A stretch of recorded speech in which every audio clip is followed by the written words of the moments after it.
I'm scared. What is it? The fence is electric. You need to go talk to them. You ain't got but one neighbor for 10 or 15 miles. You might want to know who they are. Lights off at 9, and the hatch stays locked. Yes, sir.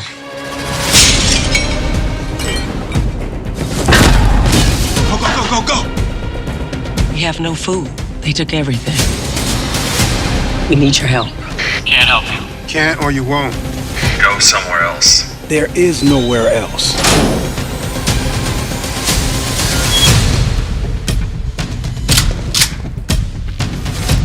I know you're scared. So are we. Dear Lord, please bless this food we are about to receive. Amen. Amen. Amen.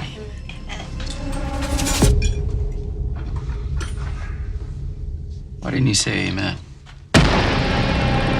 Are we safe here? Get some sleep. I don't think you know what's going on out there. Why do you think I'm in here? This baby is coming. To stay, we have to prove our value. We got a breach! Wait, you taking your son out there? I'm taking you. You're either an asset or a liability. Down here.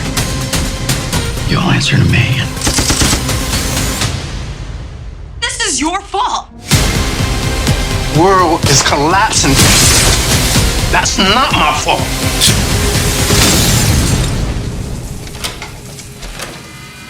You being here is no accident. This is what happens when you try to take what's mine! How do you expect to protect your family?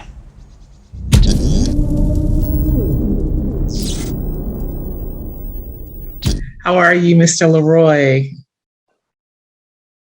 I am good. How are you doing? Good. I'm doing well. My name's Thomasina, and I run a regional blog site called MusicMoviesThoughts out of Philadelphia. It's a pleasure to meet you, sir. I'm a big fan. I want to start by asking, you're very well known for comedic projects, Survivor's Remorse, of course, everybody's hates Chris. But you've done some Right. darker fare, like you did the obituary of Tunde Johnson and now American Refugee. What inspired you to do the transition to more serious projects? And do you find one genre easier to direct than the other? As an artist, you just want to do, the things that you are attracted to, the things that you have, some sensibility, around. And, I've always been as much of a fan as an amazing thriller as I have of a great comedy, when I was a kid, I was watching, the Marx Brothers and Monty Python and that type of stuff, but I was also watching Alfred Hitchcock, so,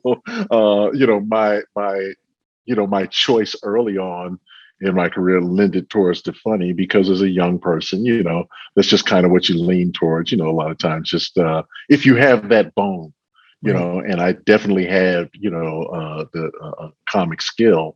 And comedy is also kind of a young person's game, in the sense that comedy is very much about taking on establishment, right? And so as a younger person, coming into adulthood and maturing and, and discovering the realities of what your grown up life is going to be like, all those sorts of things, comedy is a place where you can kind of, funnel that, a version of outrage that you have about if this is how things are really going to be. But then, the drama is more of an acceptance of that reality. And then the idea becomes, well, how do I navigate this thing? Mm-hmm. Right? This is what it is. And, there's no deflection now. Now I have to embrace it.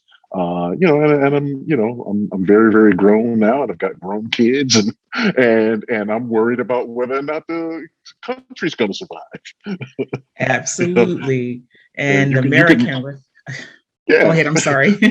I mean, like you can crack a country's gonna fail joke when you're 20, and but you're 20. You got your whole life ahead of you. You think even if it does fail, I'll probably still be around. Yes. If it comes back, you get a little bit older. You're like, if this country fails, that's just gonna be the last thing that happens to me. Absolutely. And that's it. Yeah. And so that leads us into American Yeah. Refugee. I mean, you have this family seeking shelter in a neighbor's bunker. The economy is shot. A militia state is imposed. But it becomes a little more threatening for them inside the bunker than outside the bunker.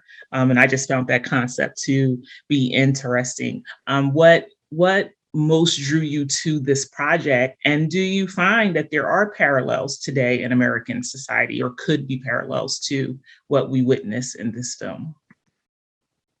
Well, the biggest attraction to me in this film was the people dynamics.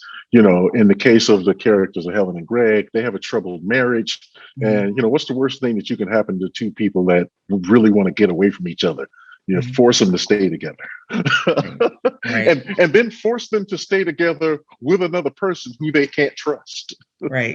Right. And then suddenly, the possibilities for mayhem, increase tenfold. Just really trying to navigate other people's thoughts. Is a minefield. If I do this, how will they react? If I react like this, what will they do? And that just these people bouncing off of each other in this space that they are not free to leave is, for storytelling, for me, just really, really fantastic. Originally, the characters of Helen and Greg were written as white characters. And when I came onto the project, we decided to turn them into a Black couple. And I just felt that added an extra layer of nuance to how these characters deal with each other. And then just in terms of, how we're portraying things on the screen, if the country is collapsing, Black people are in the country too. Right. It's not just going to be, it didn't just collapse in the white neighborhoods and then the Black neighborhood is fine. Right. So I just wanted to, kind of take a look at what that might look like. And it's just a lot of fuel in there, a lot of exciting stuff for me. I love the fact that you had this affluent Black family living next to this white family only, and who were pretty affluent. I mean, that ranch was pretty huge, and they had the bunker and everything, but just to show kind of the equality there and to have the diversity displayed there, I thought was pretty unique and pretty well done. But the way my OCD and my partial claustrophobia is set up, I would like to know, you shot on location in Louisiana. Was it an actual bunker in the Winter family's, like that, the set, or was it just made to appear that way? And if it is the latter, how did you kind of create, that cramped kind of claustrophobia appearance for the cast to mimic? Well, the bunker itself was a constructed set.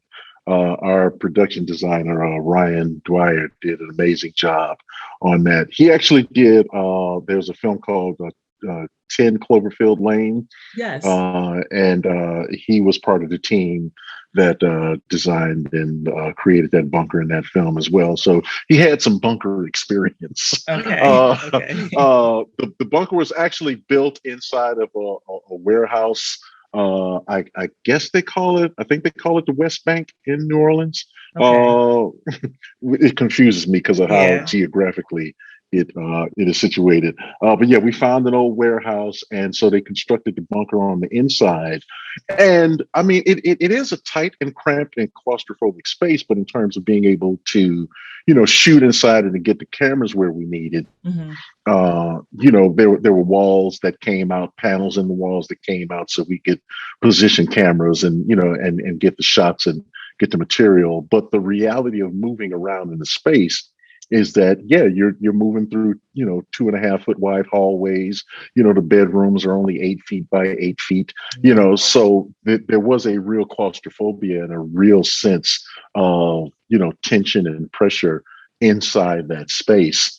And, you know, in a real kind of way, when you have the actors in there and you've got the whole crew in there, Yes. you know, it does, the temperature literally does rise.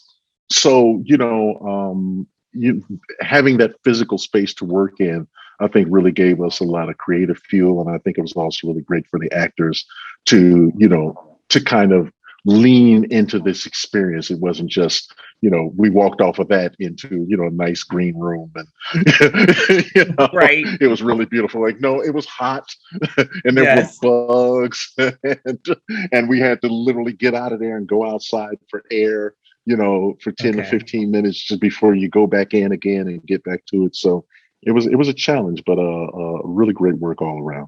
Okay. I'm sure that lent itself well to what we witness on the screen.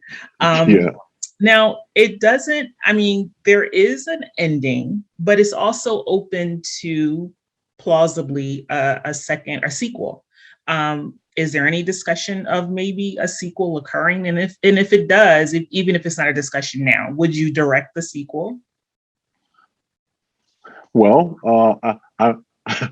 I won't confirm or deny that there have been conversations Okay. about what an extension. You know, there could be an American Refugee cinematic universe. I'm Right. all for that. Right. Listen, I really love this material. The Buck Melters, who wrote the script, did an amazing job with the material, and fan response being what it is. You know, if the fans are like, oh, we love this, we want to see some more, I would definitely take that phone call. Okay. One last question is a signature question for my site. I'm very much interested. If you could write, direct, or produce a biopic about any artist, past or present, living or dead, who would it be and why? Any artist. Any artist. All right, you're asking me this, and I almost don't want to say it out loud, but I'm going to. It would actually be Donny Hathaway. Okay, I love it. And why? I'm a friend of his daughter, Layla. Layla, okay. But he did a thing that it was just incredibly iconic. You know, Donny Hathaway has the Christmas song, right? Like there's five or six songs that we know of that are like, you know, Christmas songs, and a black man has one of them. Right.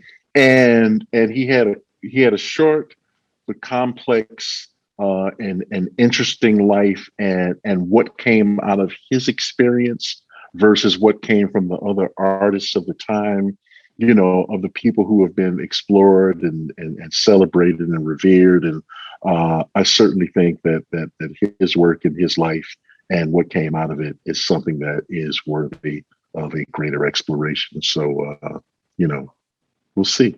Okay. Thank you so much, Mr. LeRoi. It was a pleasure, and you have a good one, okay? Appreciate you. Thank you. Thank you. Goodbye.